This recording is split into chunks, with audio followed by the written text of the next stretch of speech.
La Fédération internationale de la Croix-Rouge a conclu que les acteurs de la lutte contre Ebola sont confrontés à des incompréhensions, une conclusion faite lors d'une conférence qui s'est tenue à Dakar.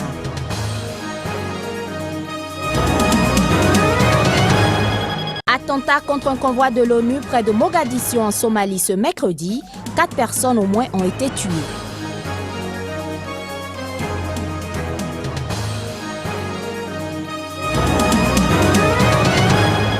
Hommage aux martyrs de la révolution d'octobre au Burkina mardi, une révolution qui a entraîné la chute du président Blaise Compaoré.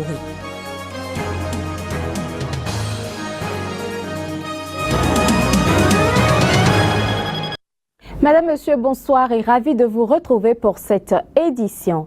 Les acteurs de la lutte contre Ebola en Afrique de l'Ouest sont toujours confrontés à des incompréhensions qui sont liées à la peur au sein des communautés locales. C'est ce qui ressort de la conférence de presse donnée ce mardi par les responsables de la Fédération internationale de la Croix-Rouge. Une conférence qui a eu lieu à Dakar, au Sénégal. Les travailleurs de la santé et les humanitaires déployés au Libéria, en Guinée et en Sierra Leone dans le cadre de la lutte contre Ebola ont la vie dure. Ils sont, selon les responsables de la Fédération internationale de la Croix-Rouge, confrontés à la malcompréhension des communautés qu'ils assistent. Aussi lance-t-il un appel à la poursuite de la communication et de la pédagogie pour de meilleurs résultats face à l'évolution du mal. Il faut travailler encore davantage avec les communautés pour une plus grande acceptation. C'est la conjugaison de ces efforts qui va contribuer maintenant à avoir les moyens humains importants dont on a besoin pour faire face à cette évolution. Outre les moyens humains, les moyens financiers devront être mobilisés pour l'atteinte des objectifs de la Fédération internationale de la Croix-Rouge. Ces moyens ont été estimés au fil de l'évolution de l'épidémie en ce qui nous concerne dans nos domaines de compétences à près de 100 millions de dollars. La Fédération internationale de la Croix-Rouge compte actuellement environ 11 000 volontaires formés et mis à contribution dans la lutte contre le virus Ebola au Libéria, en Guinée et en Sierra Leone. Ils s'occupent majoritairement d'opérations d'enterrement sécurisées de personnes décédées d'Ebola. Parlons toujours du virus Ebola. Précisons que le Congrès américain a été invité ce mardi par le président Barack Obama à débloquer un fonds d'urgence de 6 milliards de dollars pour combattre l'épidémie en Afrique de l'Ouest et gérer la prévention aux États-Unis. Selon le président américain, ces financements sont nécessaires en particulier pour accélérer les tests sur tout vaccin au traitement prometteur. Un vaccin contre Ebola est actuellement co-développé par l'Institut des allergies et des maladies infectieuses et le laboratoire britannique GSK. D'après les premiers essais, les résultats sont prometteurs. Les essais cliniques s'effectueront en Afrique de l'Ouest en 2015. Je vous propose de suivre ici un extrait de l'appel du président américain Barack Obama. La situation reste urgente car si nous voulons résoudre ce problème chez nous, nous devons également le résoudre en Afrique.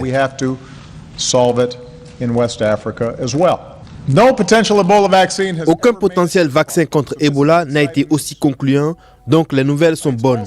Mais cela nous rappelle aussi l'importance de la recherche financée par le gouvernement et le besoin de continuer à investir dans la recherche fondamentale.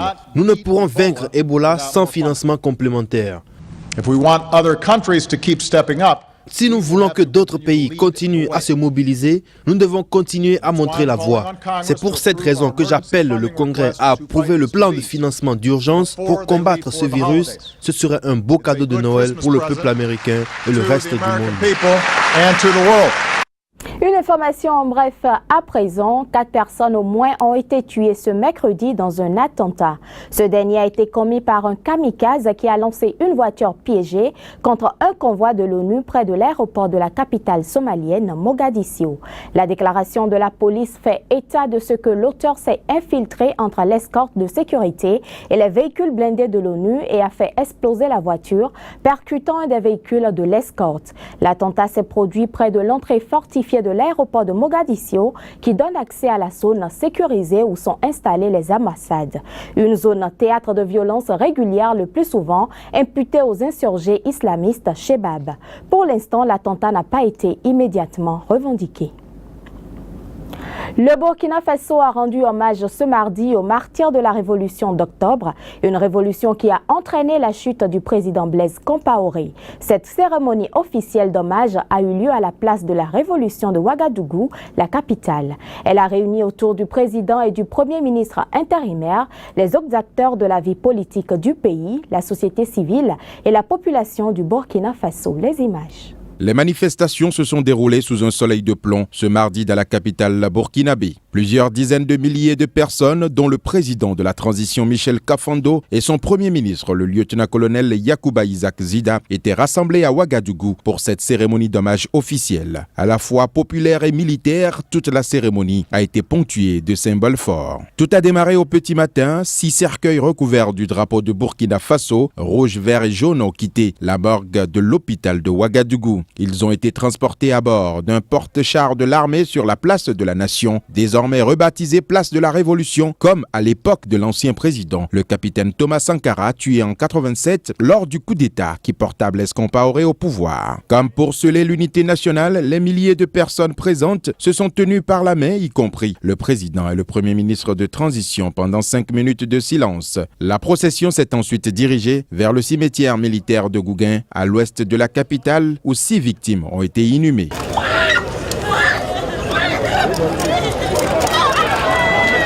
C'est un grand jour encore une fois.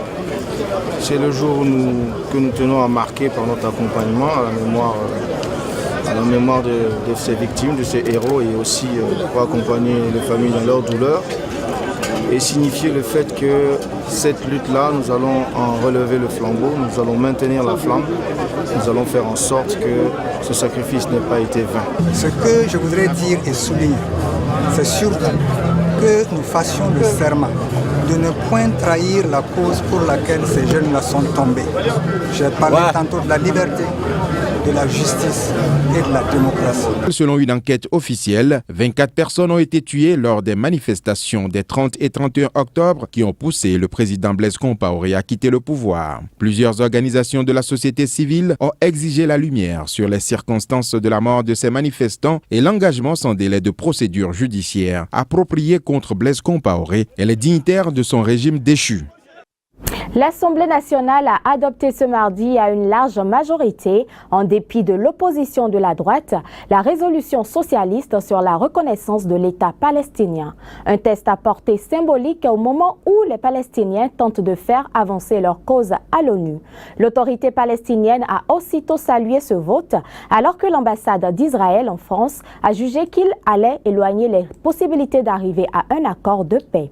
Dans le sillage de leurs homologues britanniques et espagnols, les députés français ont invité par une majorité de 339 voix contre 151 leur gouvernement à reconnaître officiellement l'État palestinien en vue d'obtenir un règlement définitif du conflit. Je vous invite ici à suivre quelques déclarations de personnalités politiques à l'issue du vote de ce mardi à l'Assemblée nationale française. Suivons ensemble. La France considère que la reconnaissance de l'État palestinien devra venir dans le cadre d'un accord négocié entre Israël et les Palestiniens. Donc c'est un appel à la paix, c'est une condamnation des extrémistes, c'est une volonté de vraiment déboucher sur une solution reposant sur 2 États. C'est la position constante de la France. Nous voulons que demain, il y ait un État palestinien aux côtés de l'État d'Israël qui vive dans la paix, dans la sécurité, dans des frontières sûres et reconnues, dans les capitales comme Jérusalem, de ces 2 États. Et pour cela, il faut relancer le processus de négociation. Et je crois que c'est le sens profond du message qu'a émis l'Assemblée nationale. Nous avons voulu que ce soit un vote de rassemblement. Moi, je respecte toutes les positions, y compris ceux qui n'ont pas voulu se rallier à notre texte. Je pense que c'est suffisamment grave pour qu'on ne fasse pas de politique politicienne, encore moins d'arguments électoraux sur ce sujet, qui a toujours uni d'ailleurs tous les présidents et les gouvernements français de la Ve République. La reconnaissance de l'État de Palestine, ça ne doit pas être confondu, ça ne doit pas être instrumentalisé. Ce n'est pas de l'électoralisme vil, ce n'est pas favoriser une communauté contre une autre. c'est dire qu'il faut 2 États pour 2 peuples. Si, il y a un clivage gauche-droite, incontestablement la droite n'a pas voté, c'est une minorité de la droite qui a voté, et une petite minorité d'ailleurs de la gauche qui a voté contre. Non, il y a un clivage réel. Là aujourd'hui la France va prendre parti, elle a choisi son parti, le parti des Palestiniens. Je suis triste à titre personnel, je suis triste pour la France, d'autant plus c'est absolument contre-productif. On importe en plus de ça le conflit en France, ce qui n'arrangerait. L'actualité africaine vue par les tabloïds parus ce jour, c'est à travers la revue de presse africaine. Le pays des hommes intègres une fois encore à la une ce mercredi de l'actualité sur le continent vue par les journaux et sites d'information. Un mois après l'inoubliable insurrection, écrit l'Express du Faso, le Burkina enterre ses morts.